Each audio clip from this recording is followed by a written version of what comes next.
Halo teman-teman semuanya, kita bertemu kembali di kuliah spiritual. Oke, dan seperti biasa kali ini kita akan membahas tentang suatu topik yang sangat-sangat menarik yang layak untuk kita pelajari. Siapkan catatan, siapkan bukunya. Jangan lupa kalau misalkan memang Anda mendapatkan pelajaran yang baik dari video ini, jangan lupa dicatat. Nah, karena kalau Anda tidak mencatat, nanti bisa lupa ya. Oke, kalau sudah siap, mari kita segera mulai kuliah spiritual di video ini. Oke, nah saya teringat cerita tentang seorang peserta di seminarnya Joe Dispenza. Jadi ketika pergi ke seminarnya Joe Dispenza itu seperti biasa banyak peserta yang memberikan testimoni tentang apa yang sudah dialami oleh peserta ini sebelum dan sesudah ikut kelasnya Joe Dispenza. Ya. Dan pada saat itu saya ingat ada satu orang itu ibu-ibu dari Belanda. Ya, jadi dia dari Belanda. Ibu ini mengalami satu kejadian yang menurut saya itu adalah kejadian ini sangat-sangat ekstrim, sangat-sangat gila gitu ya. Jadi ibu ini sebenarnya kerja di sebuah rumah sakit. Ya, jadi ibu ini mungkin adalah nurse kalau saya nggak salah ya. Jadi si ibu ini kalau saya gambarin ya ini adalah nurse ya. Suaminya kerja di bidang finance. Jadi suaminya hampir sama seperti saya kerja di bidang finance. Selama ini baik-baik saja mereka ini. Jadi suaminya kerja di bidang finance. Ini ibunya nih ya. Ini istri. Oke, ini suaminya. Oke. Selama ini mereka baik-baik saja. Jadi artinya secara keuangan, nah kemudian secara hubungan emosional, semuanya fine-fine aja. Nah, mereka ini dikaruniai 4 orang anak. Jadi mereka punya 4 anak. Ya, mereka punya 4 orang anak. Selama ini fine-fine aja. Si bapak bekerja, si istri bekerja, secara keuangan baik-baik saja. Lalu kemudian di suatu hari ibunya pulang kerja dan ternyata kok suaminya nggak pulang-pulang gitu. Kemana nih suaminya? Nah, singkat cerita, ternyata dia menerima telepon dari kantor polisi. Nah, ternyata suaminya bunuh diri lompat dari jembatan. Bayangin ya, jadi suaminya nih lompat dari jembatan dan penyebab kenapa dia bunuh diri karena suaminya punya problem finansial. Jadi ternyata suaminya punya banyak hutang dan si istri ini nggak pernah tahu kalau suaminya punya banyak hutang segitu banyak gitu. Nah, jadi suaminya nggak kuat, nggak ada cerita apapun, nggak ada berpamitan juga enggak, tiba-tiba dia lompat dari jembatan dan mati. Jadi mati bunuh diri. Ya, jadi suaminya mati bunuh diri. Nah, kalau dalam budaya barat ya sama juga dengan budaya kita lah ya. Jadi mati bunuh diri itu sebenarnya mati yang paling memalukan sebenarnya ya. Jadi itu seperti aduh kok begini kok bunuh diri gimana ya. Jadi tentu saja si istri ini, si ibu ini benar-benar terpukul dengan kematian suaminya yang seperti ini. Ya, dia nggak nyangka kenapa sih mesti bunuh diri. Bukankah kita harus menghadapi bersama? Kenapa kok nggak cerita? Ya, kalau ceritakan mungkin kita bisa punya cari jalan keluar. Bagaimana? Enggak. Jadi ada muncul banyak kekecewaan dari si ibu ini melihat suaminya bunuh diri. Jadi pikirannya ke sini, ke sana. Kenapa gini? Kenapa kok begini? Kenapa kok begini? Kenapa kok begini? Dia mempertanyakan semuanya. Ya, jadi banyak pertanyaan. Kenapa kok saya ngalami? Kenapa kok gini? Kenapa kok gitu? Padahal suami saya baik-baik saja. Kenapa? Padahal mereka berdua ini adalah seringkali disebut sebagai pasangan yang ideal, nggak pernah berantem, ya so far so good, punya anak, keluarga harmonis lah. Tiba-tiba terjadi seperti ini, pukulan terbesar bagi si ibu ini ya. Oke, nah jadi sekarang suaminya udah mati bunuh diri. Tersisa sekarang dia menjadi seorang single parent untuk mengasuh 4 orang anak ini.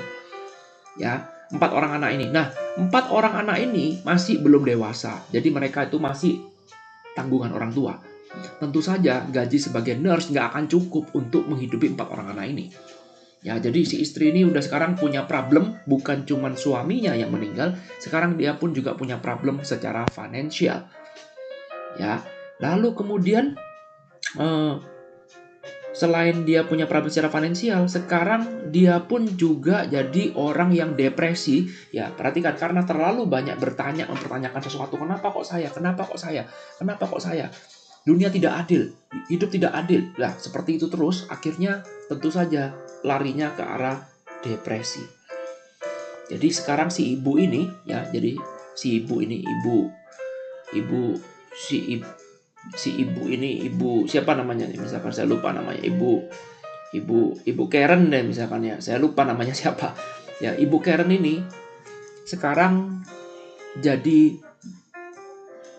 stres berat, ya jadi dia suka histeris tengah malam, tidak bisa tidur, ya karena keadaan seperti itu. Tentu saja dia tidak lama kemudian dipecat dari rumah sakit tempat dia bekerja.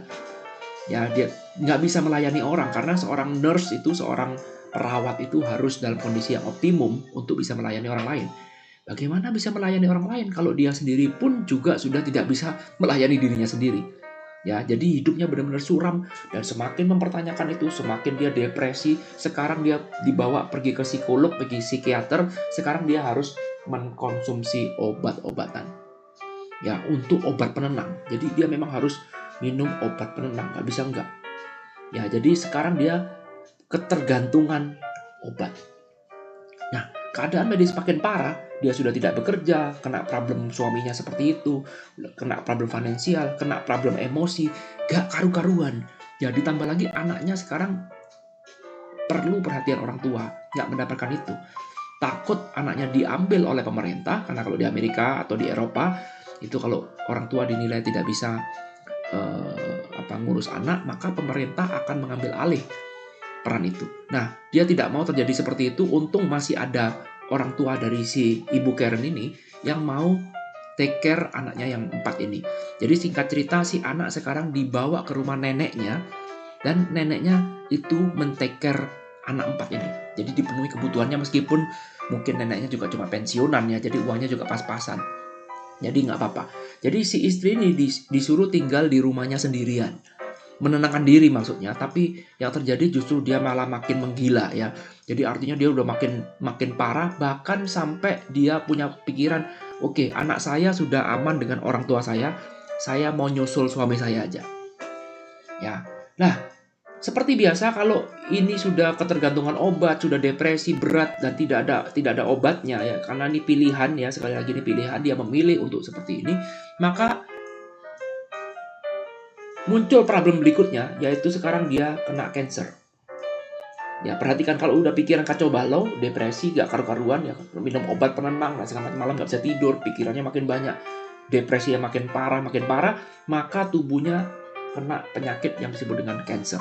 Dan sekarang cancernya ini bukan cuma 1, tapi ada 3. 1, 2, 3. Saya lupa di part mana ya. Jadi ada dia punya 3 cancer yang berbeda. Bayangkan.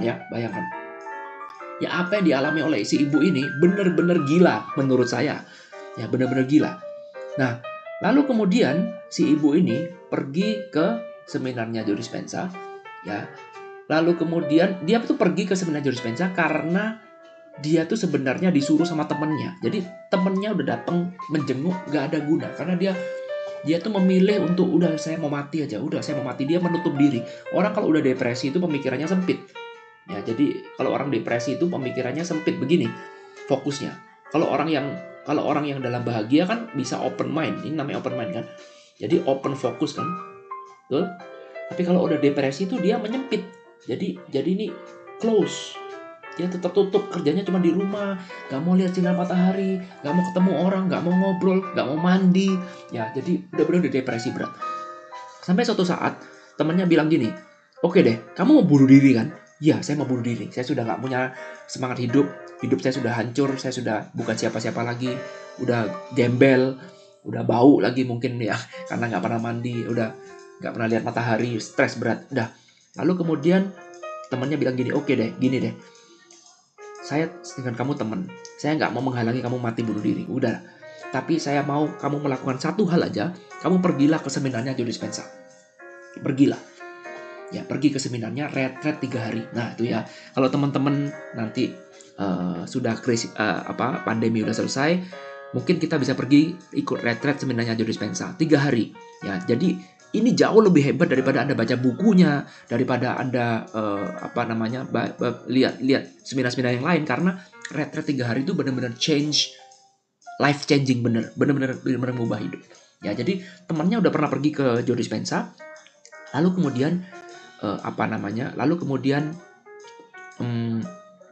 temannya bilang gini deh, coba kamu ikut seminarnya Joe Dispenza dulu, nanti setelah kamu selesai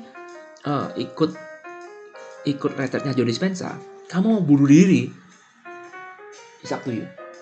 Silakan kamu bunuh diri juga nggak apa-apa. Nah, ya udah. Ya, akhirnya si Ibu Karen ini memutuskan, oke lah. Toh ya saya sudah punya ini semua, Apalagi yang saya mau diharapkan, ya udahlah. Mungkin saya akan pergi ke seminarnya Joe Dispenza, berharap nanti setelah selesai dia akan bunuh diri setelah itu. Nah, apa yang terjadi? Di dalam seminarnya itu, di dalam seminar Joe Dispenza itu, kita diajarkan ya hampir mirip dengan dunia dalam dunia luar. Pada intinya adalah kita itu punya sebuah cahaya yang ada di dalam. Yang kita sebut kemarin kita sudah bahas yang namanya Shakti, betul? Jadi kalau Anda melihat Shakti ini adalah sumber kehidupan, sumbernya hidup. Ya, ilustrasi yang paling gampang menerjemahkan ini adalah seperti listrik. Ya, jadi kalau sekarang Anda punya barang-barang elektronik, ya contoh seperti laptop saya nih. Di dalam laptop ini ada benda-benda yang mechanical, ya, seperti baut-bautnya, ya, atau mungkin ada prosesor-prosesornya, ada chip-chipnya di dalam ini, ya, sehingga dia bisa bekerja. Tetapi sekali lagi, ini semua tidak akan ada guna kalau dia tidak dialiri oleh listrik, betul? Laptop Anda mau secanggih apapun, kalau nggak ada listriknya, ya nggak ada guna juga. Ya, Pak, tapi kan sekarang pakai baterai. Sama juga, baterai akan menyimpan energi listrik. Artinya listrik ini adalah energi, betul? Ya, sama juga di dalam hidup kita pun juga ada yang namanya Shakti. Shakti ini adalah energi hidup. Anda boleh menyebut sebagai Chi, Anda mau menyebut sebagai apa, whatever lah ya. Itu cuma istilah, jangan pusing dengan itu. Ya, nah Shakti ini adalah ada sumber kehidupan di dalam diri Anda sendiri. Nah, kalau Anda bisa terkoneksi dengan Shakti ini, diri Anda ini terkoneksi dengan diri Anda sendiri, ya sebenarnya ada di dalam diri, cuman Anda tidak mau mengkoneksikan. Kalau Anda sekarang mau mengkoneksikan dengan Shakti ini, maka apa yang terjadi? Hidup Anda akan fine, baik-baik saja, atau oke. Ya, bukan dahsyat, enggak. Bukan sensasional, yes gitu, enggak. Tapi fine, baik-baik aja, oke. I'm fine, thank you, gitu ya. Jadi bukan Anda terkoneksi dengan Sakti lalu kemudian Anda jadi jingkrak-jingkrak, joget-joget, enggak begitu, ya. Ya, jadi kalau Anda terkoneksi dengan Shakti ini, maka apa yang terjadi? Anda sekarang, hidup Anda akan jadi fine-fine aja. Anda akan menemukan sebuah kebahagiaan yang natural yang tumbuh di dalam diri Anda. Nah, pertanyaannya sekarang, ketika Anda punya problem, maka Shakti ini akan tertutup. Seperti cerita matahari tadi itu. Apa yang menutupi? Yang menutupi adalah pikiran kita atau buah pikiran kita yang disebut dengan thought. Ya, jadi mind itu meng-create yang namanya thought. Ya, inilah yang menghalangi seolah-olah seperti Anda tidak menemukan apapun. Bayangkan coba, kalau orang ini mengalami seperti ini, awalnya dari mana? Awalnya dari kejadian yang dialami. Suami saya mati bunuh diri, Pak. Yes. Ya, lalu kemudian saya mempertanyakan itu. Kenapa? Intinya adalah tidak ada acceptance. Betul? Tidak ada acceptance. Jadi kata kuncinya adalah ketika Anda menolak, perhatikan ya, ketika Anda menolak, tidak menerima, ya, maka apa yang terjadi? Yang terjadi maka muncullah sebuah awan yang menghalangi Shakti ini. Hanya karena Anda tidak bisa merasakan itu, bukan berarti bahwa Shakti itu tidak ada. Ya, sama seperti mendung, ya. Bukan berarti Shakti tidak ada, tapi itu tertutup oleh pikiran kita. Menarik kan? Ya. Saya buat video ini stop sampai di sini dulu supaya nanti kita bisa belajar lebih dalam. Nanti saya akan lanjutkan apa yang bisa kita pelajarin dari cerita ini. Ya, itu aja dulu. Sampai ketemu di kuliah spiritual berikutnya. Thank you sudah nonton video ini. Thank you, bye.